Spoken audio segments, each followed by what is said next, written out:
As the border crisis persists, Republicans insist that addressing the rising threat to the homeland is just as important as sending aid to Ukraine, if not more so, now turning the heat up on negotiations.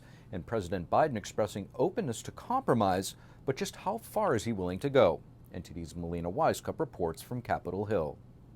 Well, it looks like we've finally gotten President Biden's attention.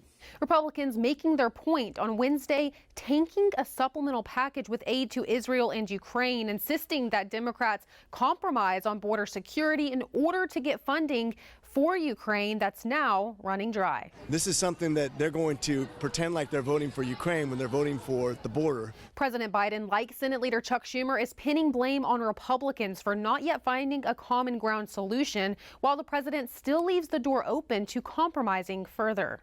From judges to more border security. This is the leverage we need to get something serious done to protect our southwest border. Bipartisan negotiations in the Senate appear to be struggling to survive, with Senate Leader Schumer saying Republicans are simply asking for too much without being willing to compromise on changes to immigration policy. But we do know of at least one area of common ground, that is asylum reform. Border security is a tough issue, and we need to determine in a rapid fashion whether or not those who seek asylum under our law are in fact eligible for asylum. Negotiators could try to settle for a smaller package with one or two areas of common ground solutions, considering the urgency of funding Israel and Ukraine's defense. But as for now, it looks like Republicans are still trying to push the limits to see what kind of border policy changes they can get with the Democrats sitting in the White House. And in the end, the question remains, how much will Democrats be willing to accept here? And will Republicans accept anything less than a return to a Trump-era policy known as Remain in Mexico? Reporting from Capitol Hill, Melina Wisecup, NTD News. And the impeachment inquiry into President Biden is expected to soon be authorized by the full House of Representatives. House Republicans filed the resolution today, and the vote will take place next week. Leadership is confident that they do have the votes. Meanwhile, Hunter Biden is due to testify in Congress next Wednesday. Otherwise, he'll face contempt of Congress charges. And as border talks in D.C. continue, the U.S. reportedly set a new record for the most single-day crossings at the southern border ever. American cities, though, are paying the price from the influx. NTD's Arian Pazdar has a border update. How many Americans would love to have the border secured like President Trump was able to do it? GOP senators on Thursday speaking on the ongoing border crisis. This as the U.S. hit a new record for single-day crossings on Tuesday. Fox News reports that CBP encountered 12,000 people at the southern border in one day. This includes 10,200 Border Patrol apprehensions of illegal immigrants. This number doesn't include any so-called gotaways who are not being registered. Overall, CBP encounters have been increasing steadily over the last few years. Back in fiscal year 2021, we saw approximately 1.7 million encounters. In 2022, the number rose to over 2.3 million. Now in 2023, we saw almost 2.5 million encounters. And the influx is causing difficulties across the country.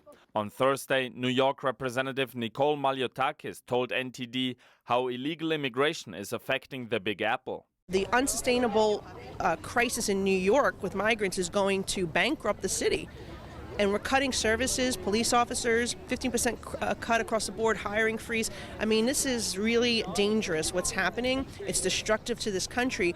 Now this comes amid record low approval ratings for New York City Mayor Eric Adams. A new Quinnipiac College poll found that only 28% of New Yorkers approve of the job Adams is doing. This is the lowest approval rating for any New York City mayor ever. This comes shortly after Adams decided to redirect financial funds in order to keep up with the influx of immigrants. Arian Pastar, NTD News. So while some are celebrating the first night of Hanukkah, many families remain separated as their loved ones are still being held by Hamas. The White House tells NTD that it's not getting any easier to find them in Gaza. Our White House correspondent Iris Tao has more. Thursday marks a painful milestone for some families, as it's been exactly 2 months since their loved ones were taken hostage by Hamas on October 7th.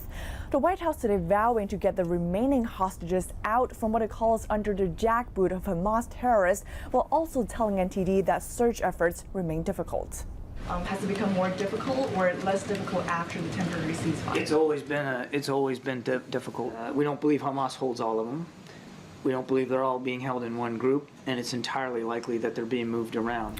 The U.S. on Thursday once again started to fly drones over Gaza to search for hostages, and the White House told me that would give them a valuable extra pair of eyes. And as the war in both Israel and Ukraine drag on, the White House said today that in 2024 it aims to continue strengthening our alliance with NATO as well as focus on Indo-Pacific region. Just today, Jake Sullivan's in Seoul, meeting trilaterally with Japan and South Korea. And as the White House sends its top national security advisor to South Korea, the State Department has recently raised concerns over China's economic coercion against South Korea, specifically in an incident in which the Chinese embassy in Seoul was using its economic leverage to pressure theaters in Korea to block an American performing arts company called Shenyun.